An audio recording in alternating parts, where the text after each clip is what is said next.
pelaku pesugihan ini kemudian dia tiba-tiba kaya, dikasih uang banyak gitu ya. Nah, ketika sudah deadline-nya, sudah tenggak waktunya, itu rumahnya dia itu didatengin sama para prajuritnya Dewi Lanjar. Terus dimintai tumbal.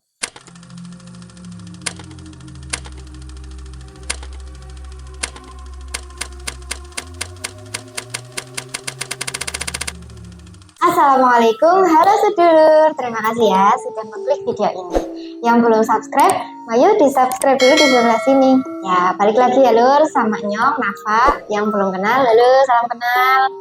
Jadi di sini Nyong bakalan menceritakan, membahas tentang misteri-misteri yang ada di pantai Indonesia. Nah, misteri ini nanti juga bakalan berhubungan sama mitos-mitos yang ada di sana. Jadi harapannya dengan video ini Nyong bisa mengenalkan kultur kepercayaan masyarakat setempat tentang pantai yang ada di sana, khususnya mitos-mitos yang mengerikan, yang horor-horor. Jadi ketika kita mengunjungi pantai itu, kita juga bisa menghargai kepercayaan yang ada di sana dan juga bisa menjaga etika yang berlaku. Nah, dari pantai Karangbolong yang ada di barat Pulau Jawa, terus kita pindah nih ke bagian selatan di pantai Pelabuhan Ratu. Nah, sekarang kita ke bagian utara Pulau Jawa, yaitu namanya Pantai Selamaran. Jadi pantai Selamaran ini adalah pantai yang cukup populer diminati oleh masyarakat Pekalongan Jawa Tengah. Yo, yang dari Pekalongan Jawa Tengah, sedulur, mana? Angkat tangan, ayo absen di sini. Jadi pantai ini letaknya itu ada di kawasan Pelabuhan Perikanan Nusantara Pekalongan atau disingkatnya itu PPNP. Nah, pantai Selamaran ini kan termasuknya di pantai utara ya lur. Dibandingkan dengan pantai selatan, ini gelombang ombaknya ini relatif jinak. Terus ya lur, selain gelombang yang jinak ini, di pantai Selamaran kita bisa melihat sunset, terus bisa melihat sunrise juga. Waduh, mana nih yang cah senja ini, mana nih? Kopi mana kopi? Ya, jadi kalau di pantai Selamaran, mitos yang beredar itu penguasanya bukan lagi Nyi Roro Kidul. Jadi ada yang namanya Dewi Lanjar. Jadi Dewi Lanjar itu nama aslinya adalah Siti Khadijah. Nah, Siti Khadijah ini merupakan seorang pertapa agung yang kemudian beliau menikah dengan seorang lelaki. Nah, setelah 3 hari pernikahan itu, si suaminya Dewi Lanjar ini atau Siti Khadijah ini kemudian berpamitan melaut, nelayan lah ya, beliau mencari ikan di tengah laut. Tapi setelah itu suaminya ini nggak pulang-pulang loh, nggak balik-balik. Bukan Bang Toyib, bukan ya, tidak. Ini nggak pulang-pulang, ini kenapa? Setelah beberapa saat kemudian diketahui ternyata kapal yang dinaiki suami Siti Khadijah ini karam di tengah lautan. Waduh, kasihan banget ya lur ya. Sejak saat itu Siti Khadijah dijuluki sebagai Dewi Lanjar. Dewi Lanjar itu artinya adalah perempuan yang cantik jelita yang ditinggal meninggal oleh suaminya, tetapi belum memiliki anak. Jadi ya semacam janda kembang gitu loh. Karena Dewi Lanjar ini mengalami kesedihan yang mendalam, berkelanjutan, akhirnya Dewi Lanjar pergilah ke pantai selatan untuk bertapa, untuk meminta pertolongan bantuan kepada Tuhan Yang Maha Esa. Nah, karena tadi itu Dewi Lanjar ini merupakan seorang pertapa agung ya lur. Beliau memiliki kecerdasan dan kebijaksanaan yang cukup tinggi. Akhirnya di pantai selatan itu beliau ditemui oleh Ibu Ratu Kidul. Di sana kemudian oleh Ibu Ratu Kidul diperintahkan untuk kembalilah ke pantai utara. Udah, kamu daripada sedih-sedih terus begini, mending kamu balik lagi ke pantai utara. Begitu katanya. Akhirnya Dewi Lanjar ini balik lagi lah ke pantai utara. Di sana beliau bertapa lagi di lokasi yang sekarang menjadi pantai Selamaran.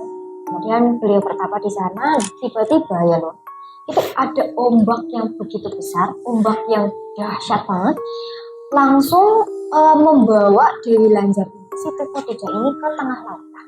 Dari situlah kemudian Dewi Lanjar ini menyatu, gitu ya, menyatu ke alam, menjadi wujud astral, sosok astral yang diamanahi oleh Ibu Ratu Kidul untuk menguasai wilayah pantai di pesisir utara Pulau Jawa.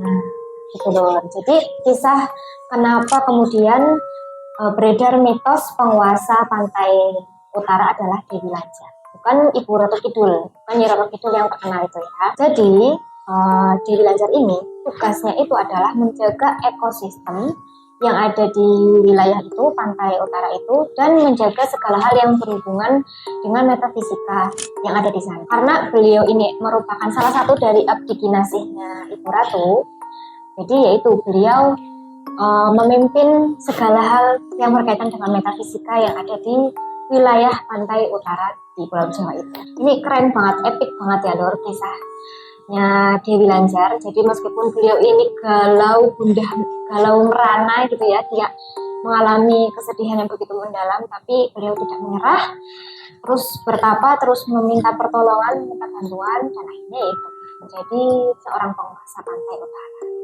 Jadi sedulur ini yang lagi galau-galau, jangan terus-terusan di pojokan merenung lagu di Spotify gitu ya. Ayo coba kita bermeditasi atau berpikiran positif semacam Dewi Lanjar ini. Barangkali kita di sana dibantu oleh Allah. Nah, dari legenda penguasa pantai utara Pulau Jawa itu, kemudian muncul nih beberapa mitos yang dipercaya oleh masyarakat Pekalongan. Nah, apa aja nih mitosnya? Oke, tonton videonya sampai habis, oke?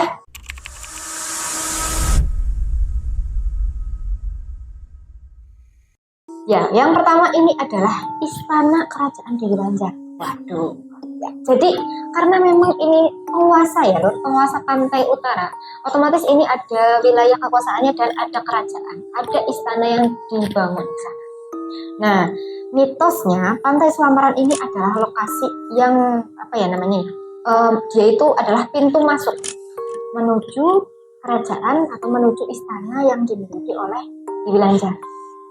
Jadi menurut orang-orang yang memiliki indera keenam gitu ya, di sana itu ada karpet merah, ada red carpet gitu ya Lur, yang langsung menuju ke gerbang istananya Dewi Lanjar. Di istana itu, di kerajaannya Dewi Lanjar itu dipercaya juga selain berkuasa di wilayah itu ya, beliau ini juga menjaga harta karun. Nah, jadi di situ ada harta karun dari kapal-kapal saudagar zamannya Hindu Buddha, kerajaan Islam, terus sampai di kolonial Belanda. Itu kan banyak kapal-kapal yang membawa perhiasan, kapal-kapal yang membawa keramik-keramik dari Tionghoa seperti itu ya, yang masuk ke Indonesia, ke pulaunya kita Nusantara, tetapi tidak berjalan lancar, kemudian karam di tengah lautan. Nah, harta itu kemudian yang dijaga oleh Dewi Lanjar.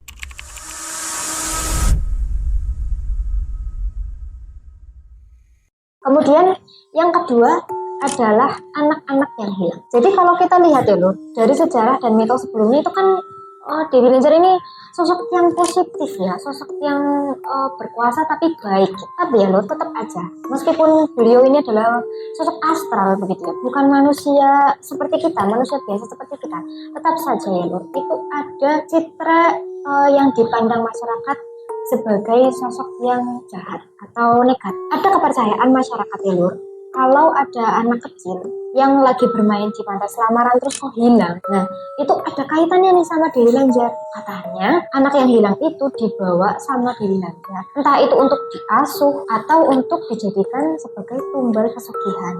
Wah,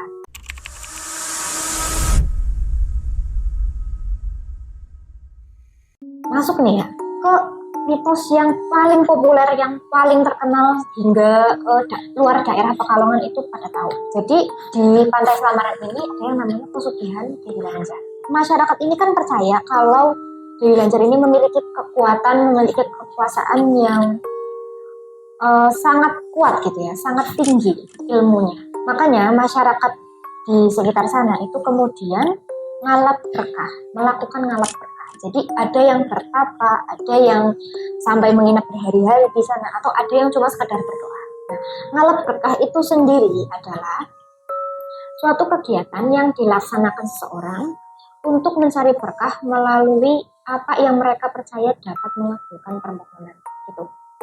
Jadi nggak sedikit Lur, ada banyak orang ya yang melakukan perjanjian menyerahkan tumbal nyawa manusia itu untuk mendapatkan kekayaan, kepopuleran, atau apapun itu permintaannya kepada sosok Dewi Lanjar ini. Tapi ini hanya berlaku untuk masyarakat luar Pekalongan. Gitu. Jadi mitosnya, kepercayaan masyarakat di sana itu warga Pekalongan sendiri itu nggak bisa Lur untuk meminta pesugihan kepada Dewi Lanjar karena mereka percaya kalau ya mereka masih ada garis keturunannya dari Dewi Lanjar gitu. Jadi nggak bakalan dikabulkan pesugihannya. Nah, desas-desusnya ya Lur. Jadi pesugihannya Dewi Lanjar ini, dia ini memilih syarat yang cukup sulit Lur, karena sering meminta tumbal nyawa dari si peminta pesugihannya ini atau bahkan keluarganya, anak cucunya gitu. Jadi pelaku pesugihan ini kemudian dia tiba-tiba kaya, dikasih uang banyak gitu ya. Nah ketika sudah deadline-nya, sudah tenggat waktunya, itu rumahnya dia itu didatengin sama para prajuritnya Dewi Lanjar, terus dimintai tumbal gitu. Konon katanya seperti itu. Ada yang bilang itu istananya itu bangunannya pisah-pisah gitu, jadi nggak satu bangunan aja, itu pisah-pisah. Terus itu ya untuk menghubungkan bangunannya itu pakai jembatan, dan jembatannya itu terbuat dari manusia yang diikat. Waduh, ngeri banget ya Mbok. Makanya ini jangan coba-coba kalian ngikut-ngikut pesugihan Dewi Lanjar, nanti kalian jadi ini pondasi jembatan. Ada juga nih Lur ya, pengalaman yang dialami sama seseorang gitu ya, yang juga berkaitan nih sama pesugihannya Dewi Lanjar. Jadi ini ceritanya yang ngambil dilansir dari casmudi.berbagi.com. Jadi Casmudi ini bercerita tentang kisah kedua orang tuanya, bapak ibunya gitu kan. Waktu itu tahun 1970-an, bapak ibunya Casmudi ini lumayan tertarik dengan praktik semacam itu ya. Namanya itu dulu praktik uang pinjam, bukan praktik pesugihan. Bedanya sama praktik pesugihan, kalau pesugihan itu kan biasanya minta tumbal manusia ya kan. Nah kalau praktik uang pinjam itu kita kayak minjem aja gitu, minjem uang ke makhluk gaib, terus kemudian kita balikin uangnya di waktu yang sudah disepakati di awal gitu. Bapak ibunya Casmudi ini tertarik, lumayan, wah ternyata ada juga ini ya yang nggak pakai semacam tumbal nyawa manusia begitu. Nah pada saat itu Casmudi sendiri ini belum lahir, jadi yang baru lahir itu kakaknya, dua kakaknya itu laki-laki sama perempuan. Sebetulnya itu bapak dan ibunya Casmudi itu nggak percaya banget ya Lur, rayuan dan iming-imingan dari beberapa pihak. Udahlah, nggak apa-apa, ini aman ini, wis ini ikut baik, ini nggak bakalan ada tumbal nyawa manusia gitu kan. Mereka ini kemudian melakukan perjanjian.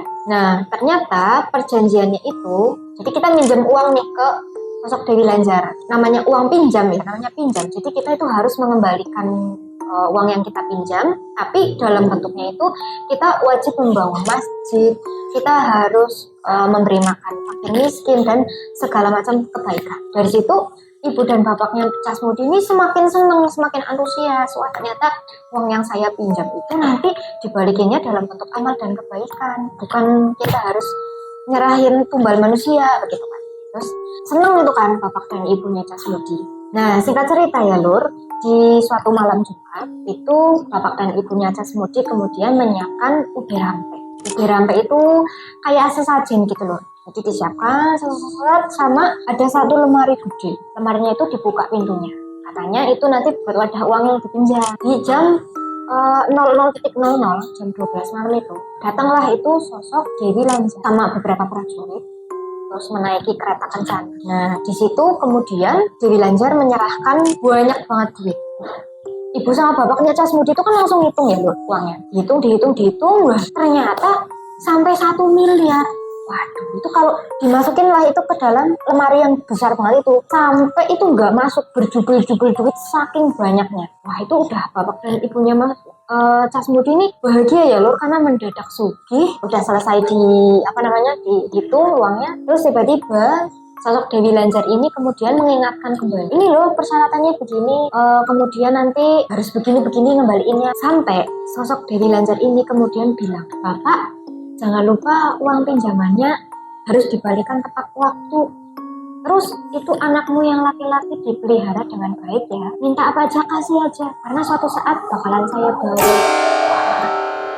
Lur, di situ ya bapak dan ibunya Casmudi itu bener-bener marah, kagetnya bukan main. Itu mereka langsung sadar ya, ternyata sosok ini meminta anak laki-lakinya meminta tumbal gitu. Padahal ya itu mereka lagi sayang-sayangnya sama si anak-anaknya ini gitu kan. Lewat kematian yang memang direncanakan sama Allah, bukan melalui cara jalan begini gitu kan. Di situ terus ibu dan bapaknya Jasmudi betul-betul marah dan nggak terima karena sosok Dewi Lanjar ini ingkar janji sama yang sudah disepakati di awal.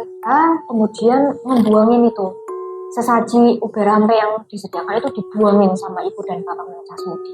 Terus diusir lah itu sosok Dewi Lanjar ini. Nah, anehnya ketika sosok itu menghilang, itu uang yang tadinya berjubel-jubel di lemari itu juga tiba-tiba seketika hilang.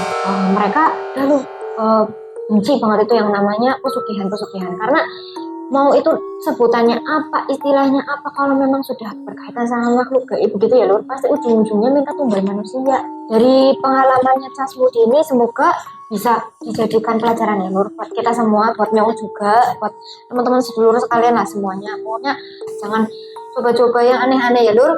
Nah begitu ya cerita Pantai Selamaran buat hari ini, episode ini. Jangan lupa juga dinyalain itu notifikasinya biar nanti kalau ada video-video baru bisa langsung update ya, gitu ya.